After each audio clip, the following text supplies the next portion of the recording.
welcome back to my channel. If you are new here, hi, I'm Mary, and if you're a returning viewer, thank you for coming back. Sorry, that's my phone. Today's video, I'm actually pretty excited because a couple videos back I did mention that I picked up a couple of the e.l.f. bite-sized little eyeshadow palettes in Cream and Sugar, this one, and in Truffles, which is the one that has the black in it. Today I am going to put these to the test against the Anastasia Beverly Hills Sultry Eyeshadow Palette. Colors are beautiful, neutral. It's like your everyday colors. I'll be using the Anastasia Beverly Hills on this side, and I'll be using the e.l.f. bite-sized shadows on this side. I am going to use both of the bite-sized palettes from e.l.f. That way I get the most out of both of them. I really want to test the quality of them. I've been hearing great things. If you want to see if you can even tell a difference between drugstore and high-end, then go ahead and keep on watching. Eyes are already primed. I did use my Revolution primer. I'm actually really loving this. I do have two separate set of brushes for each side so that there is no cross-contamination. For the e.l.f., the first shade I am going to jump into is going to be from the Truffles palette. It's this color right here. I'm going to use that on my crease, and I'm using a Morphe brush. It has no number. It's just a very fluffy brush. These are so pigmented. All right, super beautiful. Now we're going to the Anastasia side, and I'm going to pick up this shade right here, which is Birch. That one is a tiny bit lighter than the one on the e.l.f. side, but it's okay. I'm also using a Morphe brush. It does not have an actual number on it. With Anastasia shades, which I've been using Anastasia, I'm gonna say 4 or 5 years now since I've been introduced to them from my sisters, and they are great shadows. Pigmentation's always usually good. They do have a lot of kick up on the pan, but for me that's not a problem. And the e.l.f., these little bite-sized palettes also do, so it's not like a big huge deal, you know? This is what we have so far. Can you see a difference? So I definitely see just a slight difference in color, but it's nothing major. I feel like once we start packing on more shades, you won't even be able to tell. Okay, now for the next shade. So like both of the browns from both of these palettes almost look identical to me, so I'm going to treat them like they are the same shade, right? I am going to dig into this dark brown one from this palette, and I'm going to add this to the crease. This is a Wet n Wild brush, the P15, which it looks like. I barely dipped into the pan just because I wasn't sure how pigmented that brown was, but it looks like it's pretty pigmented, so I'm glad I barely dipped into it. I'm going to dip back into that first brush and just kind of get this nice and blended. I'm only going to dip into this one, which is JH30 on the e.l.f. side with that first shade. I just feel like this one is a little more precise. This is what I have so far. This eye, for some reason, that brown is looking a little patchy, and I'm not liking it one bit, but we'll be okay. Now for the Anastasia Beverly Hills side, I am going to dip into the only dark brown that they have, and that's this one, Dystopian. That one is a little bit more on the chocolate brown side than the one in the e.l.f. palette. Both of the ones in the e.l.f. palette seem more on like the dark chocolate brown, but it's okay. We're gonna make it work.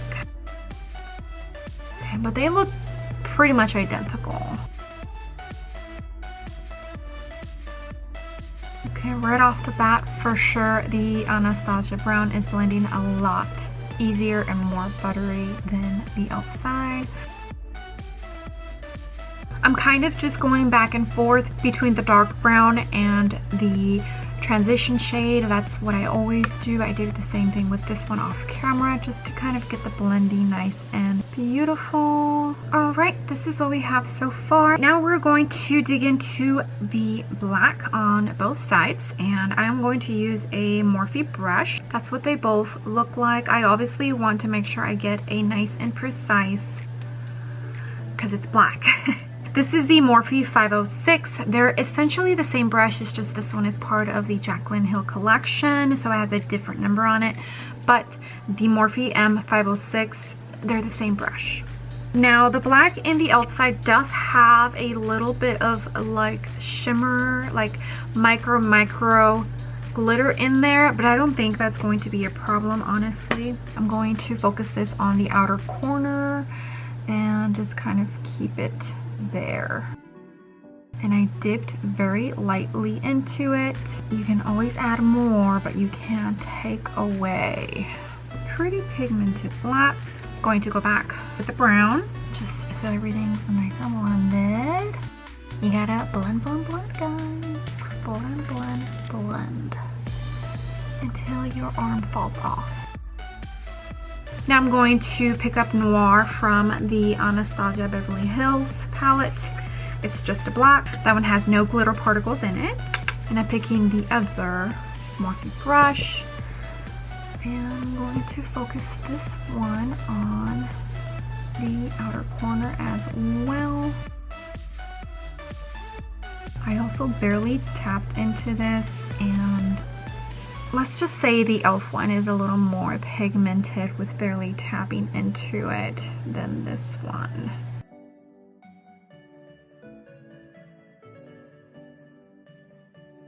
Going to dip back into the brown on the Anastasia side. Marry the two colors together. Make sure we are nice and blended. I think we pretty much got what I wanted on both sides. Now we are going to move on to the lids, and I have essentially only two colors to pick from. These two from the Cream and Sugar palette. These are the only two shimmer shades that look very similar to this shade and this shade. So these two right here, Cinder and Pearl. Okay, we got two little concealer brush. One is from Sigma, the other one is from Morphe. For the e.l.f. side, I'm going to use the Sigma. First color I'm going to dip into is going to be the darker shimmer. And let's do it just with the brush without wetting it and see how that goes. Very, very pretty. Oh, that's a pretty color. Oh man, we're going super glam today, guys. Oh. Alright, now I'm going to flip it over and use that side for the lighter shade. And I'm going to leave this mostly in the inner corner and just kind of melt them together. This one is also super pigmented. I'm going to get that one with the black and just kind of get rid of some of those harsh lines. Okay, I think I'm happy with that. Now let's go to the other side using the Morphe one. I am first going to dip into Cinder and then Pearl.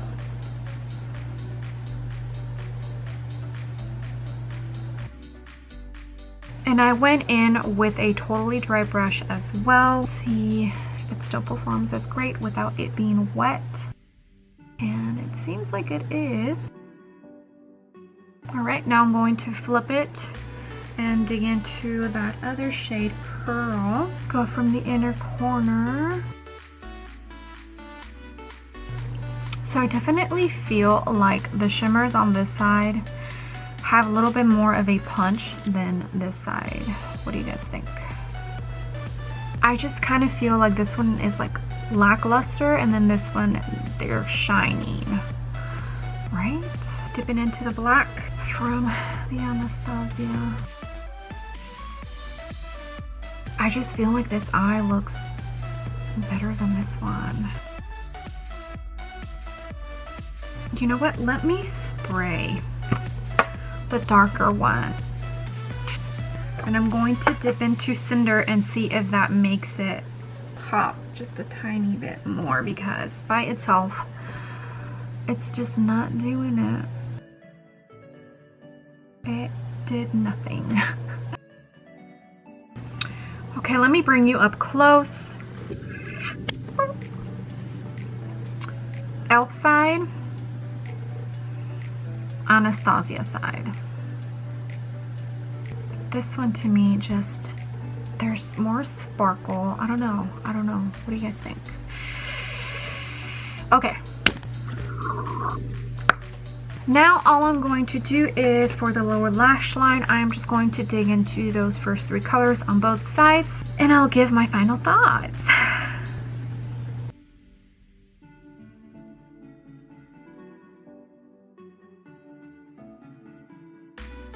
Alright guys, and this is the finished look.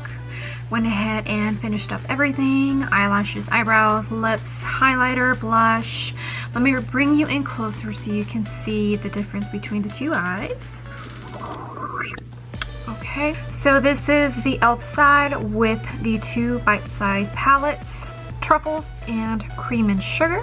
This is the Anastasia Beverly Hills side with the Sultry palette. What do you guys think? I think the eye look definitely came out beautiful. If you look at them head on, you can't really see a difference. But once you get closer, I definitely feel like the shimmers on the e.l.f. side they have more oomph to them. And the Sultry side, they're a little bit more lackluster. Let me back up a little bit. Alright, the e.l.f. side. Even though they performed beautifully and I love the way this eye look came out, especially the shimmer. I think the shimmer blew it out of the water as far as to which side I like better, but there was some cons. So the brown shade in both of these palettes, first of all, they both look like the same exact color, honestly, if you look at these. Maybe one is darker than the other, but not really. They look like the same exact brown to me. For some reason, it was just blending patchy. I also noticed when I would go back and add some more of like that first transition shade, it like took the eyeshadow away, so it would make it disappear. The pigmentation is there and the shimmers are beautiful.